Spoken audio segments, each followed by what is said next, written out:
Once again, thanks everybody for coming out. We really appreciate it. Thanks Cliff, Katie, everybody for helping put this together. I think the first thing, Dave's going to get up and kind of go over what we're looking at for the transition, especially the first year. But I think the main thing we got to focus on is we're coming into this realizing it's a long-term plan we have laid out. We don't want to force anything down your throat. We don't want to have you guys make wholesale changes. We want to lay out a long-term structure that's going to make it easy for everybody to get to our end goal. So with that in mind, I'm going to have Dave, and he'll start out with the modified first-year transition rules for both North Central and Princeton. So we've done this quite a few times and had really good success. We've done it in a variety of ways, in a variety of places, and come up with a pretty good combination that really works. And it's super simple. So for modifieds, we'll go IMCA tires, IMCA body rule, take spoiler off, 7,800 RPM chip. If you're running a Wissota car, you can still run on 2014 rules. So pretty easy to do. In all the places we've done it, our tire is a big equalizer. Get rid of the spoiler. As far as body, the Wissota body and the IMCA body are extremely similar. They look like modifieds. So I usually tell people during inspection, the first thing to fix is, if it'll show up in a picture, that'd be the first thing I fix. So in the back panel on the back, we like the back panel on the back, that's where our IMCA sticker goes and your number goes. So we put that on and we take the spoiler off. Beyond that, the competition level-wise and the simplicity of it all has worked out extremely well in the other places we've done it. So not a lot of big changes in the first year. Things like wheels and all sorts of other things can come over time. Consumable pieces, A-frames and spindles and all those kind of things, you'll probably knock them off the car before you wear them out, or somebody will knock it off for you. And so that kind of stuff will come over time, but for the first year it's pretty simple. We're going to go with tires, we're going to go with the body, and we're going to go with the rev limiter. The limiter will bring down the big open motors quite a bit, and then make it more compatible with racing with the crate and with IMCA engine and full IMCA cars. So like I said, we've done this a bunch of times. It's not overly complicated. Not going to cost you a bunch of money or anything else. And these guys I had a good meeting with these guys earlier today, and their testimony, of the competition they've had, the number of winners, etc. That's all worked out really well.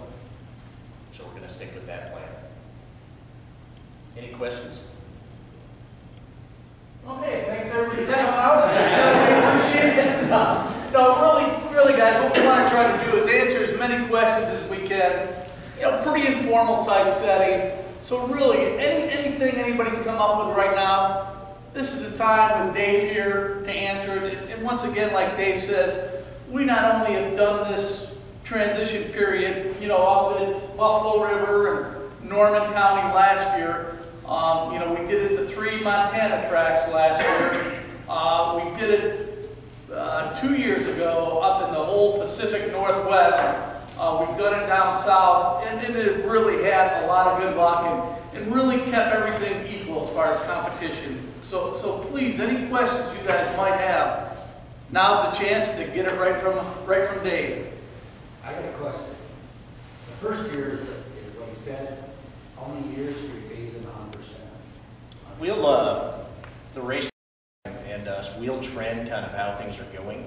Historically, once we get started with this, people have a tendency to just trend towards complete IMCA cars and rules as things go along. So some things are self-leasing and they'll happen on their own. At the end of the first year, we'll have information, and from the first year, we'll make that next step and figure out what we're going to do to make sure we have full IMCA. Sometimes it only takes a season, and then sometimes it might take 2 seasons, just depending. Different tracks, different group of guys, different cars,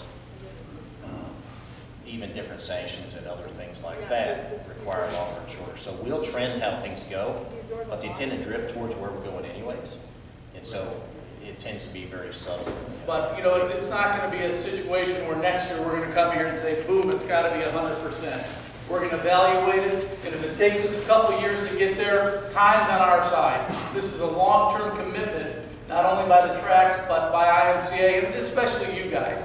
So we're willing to do what it takes to get to that long-term goal. Got a question. So if you're running a Wissota spec engine now, does it become a claim order in IMCA rules, or how does that work?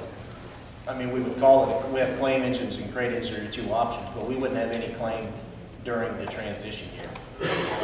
There'll be no claims at all, and really overall, you know, I went back 6-7 months ago just trying to find out when the last claim we had in an IMCA modified was. I went back 7 years and couldn't find one. When we went to the exchange, guys, it took care of the claim. So, you know, we'll definitely waive the claim rule through the transition period, but we haven't had a claim in at least 7 years in the modified. So, not an issue. With the exchange, I think it's pretty much what everybody's been running anyways, with that exchange option in there. Yeah. I have a question. So you're going to do this transition, but if we want to go to North Dakota or down south to race, do we have to follow their rules, or since we're new tracks, we get the transition to go to other tracks for the first couple of years? If you go to an IMCA track that is fully sanctioned and not in the transition season, you'll have to be 100% IMCA. So the Dakota Tour, Boone, Knoxville, you know, races like that, Yeah. will require you to be 100% IMCA.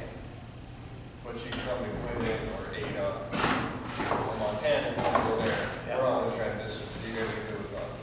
Yeah. Anybody else? Anything? How about the spindles and the calipers? We run back and stuff, or we have to buy your guys' IMCA stuff in Speedway? No, you don't have to. You don't have to buy Or our we stuff can just go to anyways. the import store, buy a caliper? Yeah. And not have any problem, Yeah. spindles? Spindle's the same way. What you've been doing is what you're going to be doing for a while. My suggestion is if you knock a spindle off a car, buy the right spindle. But even the right spindle for us, you can still put a Ford Pinto spindle on there, or a metric spindle or whatever. It doesn't have to say IMCA on it. As long as it's got the Ford Famoco logo on it, the spindle's legal anyways. So it does not have to be that Speedway logo size.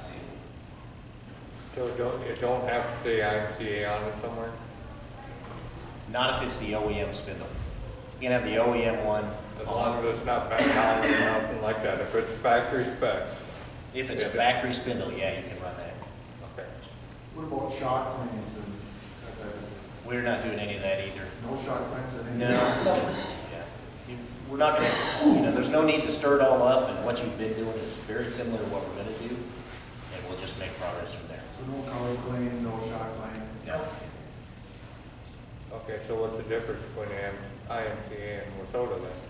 How are you splitting these classes up? What's that? So is the question, how are we what? How are you gonna compete with this $6,000 or $7,000 crate motor against a $22,000 motor? How are you splitting these up? The tire will solve a lot of it. The tire and the RPM limit, taking the spoiler off will make a huge difference, and I didn't mean to cut you off. No, it's, There's a testimony to it, right yeah, there. we did it, guys, and Justin Jones was down there, came down racing a lot with his crate motor, and he won a lot of races. Yeah, well, yeah, I'm good friends with Justin. He's a great guy, and he's all for this, but I'm backing him on it. I'm not against IMCA whatsoever. Don't take it that way. Yeah. However, if you can find a way to put the power to the track, a guy that's running 7,400 RPM is going to get blown away by a guy that's running 8,000 RPM. If you can find a way to put the power to the track. 78 is our chip. 78 is? Yeah, 78. Okay.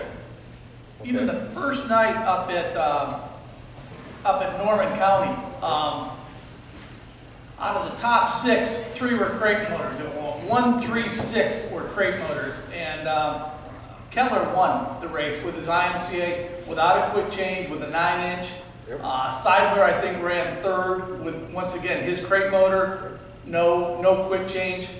Up in Montana, we went through the same thing. I can share a little story real quick. I was up there for a race, and Travis Hagen from the Minot area went over to Billings, and with his 100% completely legal IMCA modified, once again, with the 9-inch, no quick change in a crate motor, and won the race. And after the race, I had the 7-time consecutive track champion came up to me, and I didn't know what he was getting at first. He goes, "Well, I hope you're happy." I go, it was a great race. He goes, "No, you see this right here?" And he points to his car. He goes, "I've got a little over $58,000 invested in this car and motor, the way you see it now." And he goes, "I hope you're happy with your rules, because that $5,500 9-inch Ford crate motor car just beat me." And, I didn't know what to say, but people behind him started applauding because they were happy. They all had a reason to think they have a shot now. What we're trying to do here is take some of the money out of the game the best we can. And that's what happened that night up in Billings. Same thing in Great Falls. The promoter there kept track of the wins, exactly 50-50. I think he had 14 shows, and 7 with the crate IMCA car and 7 with the Wissota car. So we had exactly half and half wins on that, and you can substitute $5,500 for the word crate and say a $5,500 engine. It's been winning races. So, and it's not the only option. We have plain engines or open engines, if you want to call them, that do just as well. They win races and win track championships also. So there are options there, but our transition rules have worked really well in all these places we've done this. So we're implementing a very similar thing here. Anybody else? I'll be here too till the end. So if you guys want to think of something. Are you guys looking at doing anything new for next year for rules or anything? Our rules are already out. Streamline in with any other sanctioning groups or anything? Or? No, our rules, we release them about the 1st of November every year. Really, typically, we don't change many rules. In the modifieds, the only rule change we had was a quick change, and that was basically determined 2 years ago and announced in July. Unfortunately, rule change costs you guys money short term. We understand that. The simpler we can keep it, the better off it's going to be for you guys long term. So, really, we just don't make many rule changes. And what we do, our rules meeting this year, we were trying to map out 2 to 4 years down the road what we're going to be addressing. Because unfortunately, when you get to the point where you're trying to address everything that's out there, you're probably a little bit too late. So we'd rather be proactive, get a plan, figure out where we're going, how we're going to get there, than every year having to say, what do we do now, what do we do now?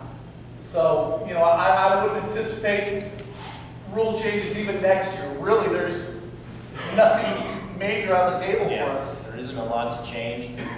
It's a good show. It's fun to race IMCAs. Everybody has an excellent chance of winning a race and winning a championship, and that's working. So we try to stick with that program. Anybody else? Like I said, I'll be here even afterwards. If you have a question or you come up with something, just catch me afterwards.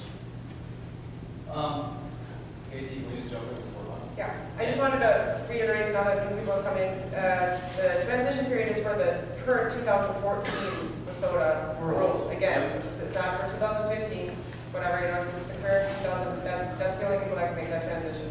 Yep. Just to point that out. So, yeah, you guys can go right into it. Kevin, do you want to talk a little bit more? Okay.